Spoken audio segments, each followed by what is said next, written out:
il y a des attentes. Et puis, il y a celles qui deviennent presque une obsession, celles qui s'installent dans le temps, celles qui reviennent chaque année avec les mêmes promesses, les mêmes doutes et parfois les mêmes déceptions. Et la Coupe d'Afrique des Nations en été fait clairement partie de cette catégorie. 7 ans. Oui, ça fait 7 ans que le football africain attend ce moment. Depuis cette parenthèse enchantée de 2019 en Égypte, une CAN estivale qui avait tout changé. Le rythme, l'exposition, l'atmosphère.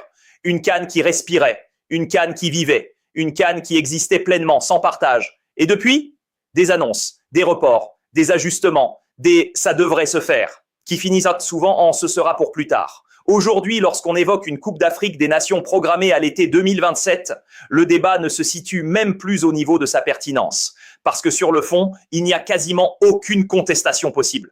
Oui, une CAN en été est une évidence. Oui, c'est le meilleur scénario pour le spectacle, pour les joueurs, pour la visibilité du football africain. Mais la vraie interrogation est ailleurs, plus profonde, plus dérangeante. Peut-on réellement y croire ? Car derrière l'annonce, derrière l'ambition affichée, il y a une réalité que personne ne peut ignorer. Un sentiment diffus, presque collectif, un doute qui ne naît pas de nulle part. Ce n'est pas du pessimisme gratuit, ce n'est pas une critique facile. C'est le produit de l'expérience. Parce que ces dernières années, le football africain nous a habitués à une forme d'instabilité. Des calendriers mouvants, des décisions ajustées au dernier moment, des compétitions annoncées puis décalées, parfois même complètement reconfigurées. Et à force, cela laisse des traces. Aujourd'hui, quand une date est avancée, elle n'est plus perçue comme une certitude. Elle est perçue comme une intention. Et entre une intention et une réalité, il peut y avoir un écart considérable. Alors forcément, quand on parle d'une CAN en 2027, la prudence s'impose déjà. Mais quand on ajoute à cela une organisation en plein été, là, on franchit un cap supplémentaire. On entre dans une dimension plus ambitieuse, plus exigeante et donc plus fragile. Parce que organiser une CAN, ce n'est pas seulement fixer une date sur un calendrier, c'est orchestrer une mécanique complexe. C'est coordonner des infrastructures, des déplacements, des exigences climatiques, des impératifs logistiques et des enjeux politiques. Et dans ce type de contexte, le moindre retard peut devenir un effet domino. Le moindre imprévu peut tout remettre en question. Alors oui, une CAN en 2027, c'est déjà un défi. Mais une CAN en été 2027, c'est un pari. Un pari sur la capacité d'anticipation, un pari sur la rigueur organisationnelle, un pari sur la stabilité et surtout, un pari sur une rupture avec les habitudes du passé. Car ce que cette annonce révèle en réalité, ce n'est pas seulement une volonté de changer de calendrier, c'est une volonté de changer d'image, de repositionner la CAN, de lui donner une place plus forte sur la scène mondiale, de la libérer de cette concurrence permanente avec les grands championnats européens. Mais pour que cette ambition devienne réalité, il ne suffit pas d'y croire. Il faut prouver que cette fois, le cap sera tenu. Prouver que les erreurs du passé ont été comprises. Prouver que le football africain est capable de se structurer à la hauteur de ses ambitions. Parce qu'au fond, la question n'est pas de savoir si cette CAN en été est une bonne idée. Elle l'est, évidemment. La vraie question, celle qui traverse tous les esprits aujourd'hui, c'est est-ce que cette fois, on ira jusqu'au bout? Et pourtant, il y a des moments où le football semble offrir une fenêtre parfaite, pas une opportunité classique, pas un simple alignement de circonstances. Non, un véritable carrefour stratégique, et 2027 en fait partie. Parce que, pour une fois, le calendrier international ne laisse place à aucune ambiguïté, aucune concurrence, aucune distraction majeure, pas de championnat d'Europe pour capter l'attention du continent, pas de Coupe du Monde pour monopoliser les regards de la planète, pas même cette nouvelle Coupe du Monde des clubs, devenue en quelques années un acteur perturbateur du calendrier. Rien, un silence rare, presque inédit, un espace dégagé, comme un terrain offert, prêt à être investi, un boulevard. Et dans cet espace, une compétition peut enfin respirer, s'exprimer pleinement, s'imposer sans partager. La Coupe d'Afrique des Nations a rarement eu ce privilège ces dernières années. Toujours coincée entre deux mastodontes, toujours contrainte de cohabiter, toujours obligée de lutter pour exister médiatiquement face à des affiches européennes qui captent presque naturellement une partie de l'attention mondiale. Mais en 2027, le contexte change radicalement. Et c'est précisément là que réside toute la singularité de ce projet, parce que sur le papier, tout converge vers une évidence. Le moment est idéal, mais c'est justement cette perfection apparente qui rend l'enjeu encore plus grand.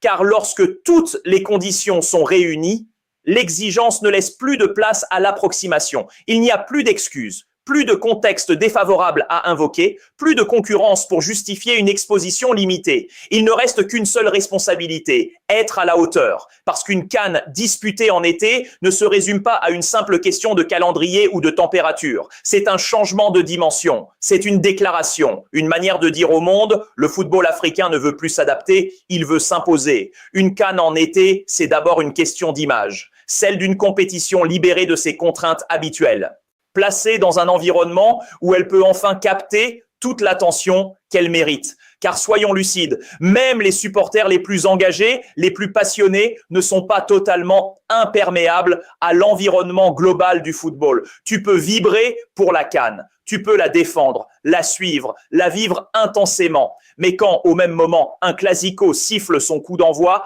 qu'un derby sous tension embrase un grand championnat européen ou qu'un choc entre cadors du continent se profile, l'attention se fragmente, pas par désintérêt, mais par réflexe, parce que le football moderne est devenu omniprésent et que la concurrence est permanente. L'été, ce phénomène disparaît. L'été, le football de clubs s'efface, les grandes ligues se taisent, les stades européens se mettent en pause. Et dans ce silence, une voix peut émerger, une voix forte, unique, celle de la CAN. Et là, tout change. La compétition ne partage plus l'espace, elle le domine.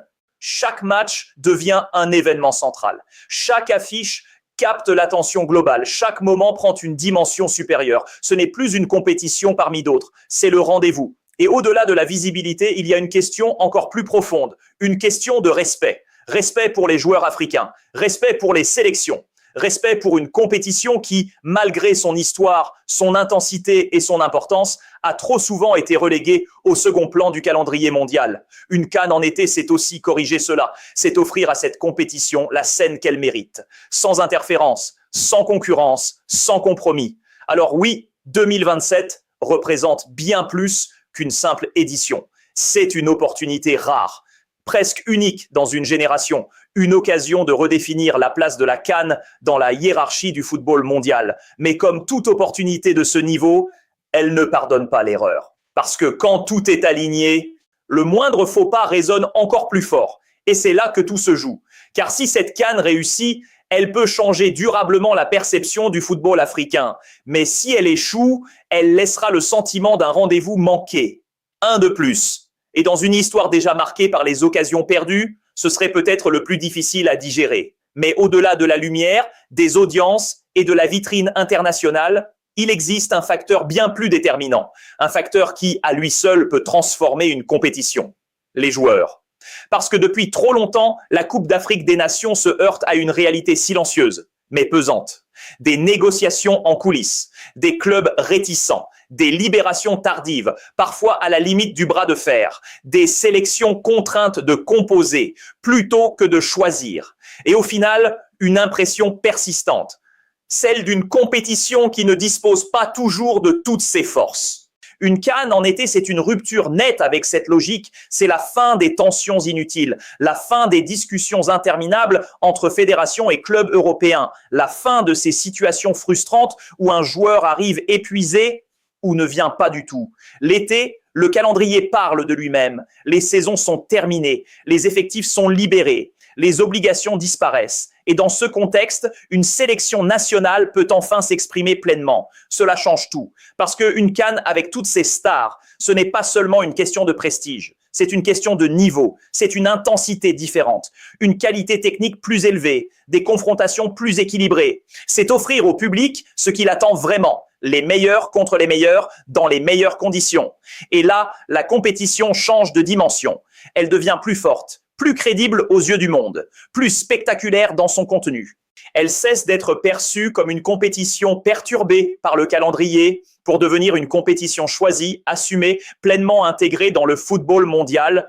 Dans cette perspective, 2027 ne serait pas une édition comme les autres. Ce pourrait être un tournant, une année de transition vers autre chose, vers une CAN qui ne se bat plus pour exister, mais qui s'impose naturellement. Une CAN qui ne subit plus le calendrier, mais qui en devient un pilier. Mais voilà. Et parce que dans le football, et encore plus dans l'organisation de grandes compétitions, il y a toujours une réalité qui rattrape les ambitions.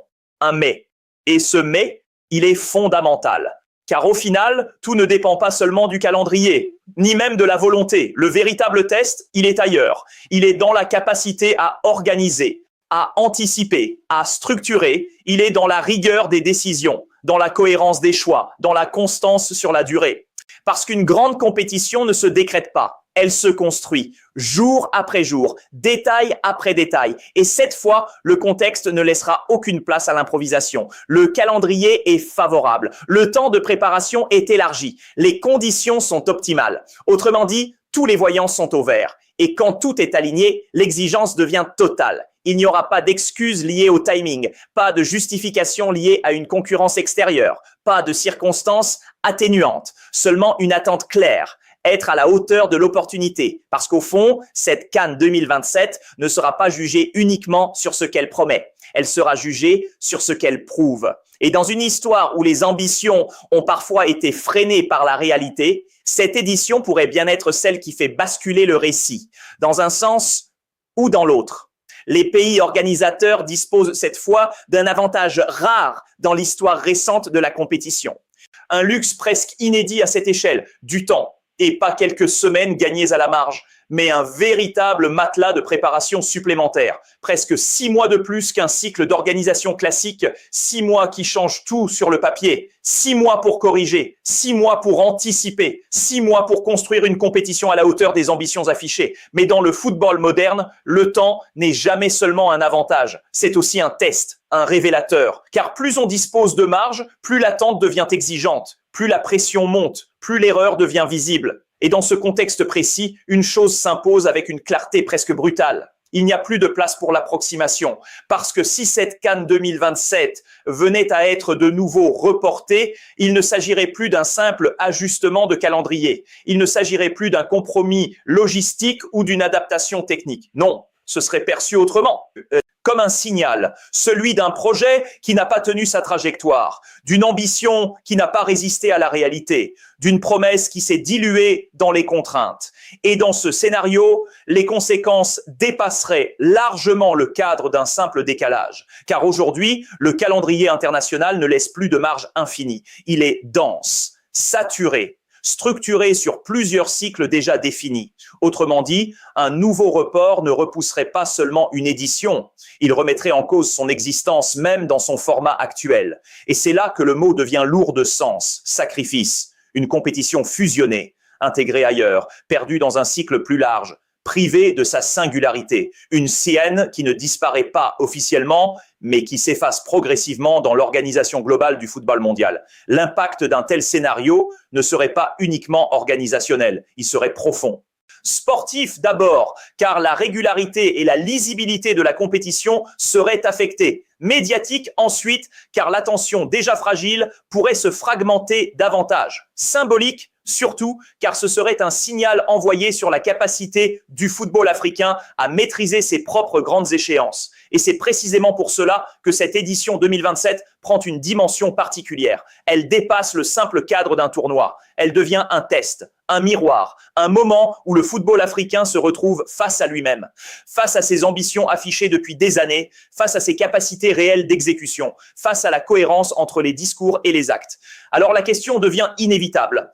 Est-ce que cette CAN 2027 sera celle du renouveau annoncé, celle qui marque une rupture nette avec les hésitations du passé, ou est-ce qu'elle s'ajoutera à la liste des rendez-vous espérés, mais finalement repoussés, transformés ou perdus en chemin Parce qu'au fond, tout est là. Le potentiel est évident. L'opportunité est rare. Le contexte est presque idéal. Mais dans l'histoire du football, ce ne sont jamais les intentions qui laissent une trace durable. Ce sont les décisions prises, les calendriers tenus, les promesses respectées. Et maintenant, le débat est ouvert. Certains y voient une bascule historique. D'autres, une répétition familière des incertitudes passées. Mais une chose est certaine, en 2027, le football africain ne sera pas seulement jugé sur son projet, il sera jugé sur sa capacité à le réaliser. Et vous, sincèrement, vous la voyez comment cette CAN en était, comme le début d'une nouvelle ère ou comme un énième rendez-vous avec les doutes du passé.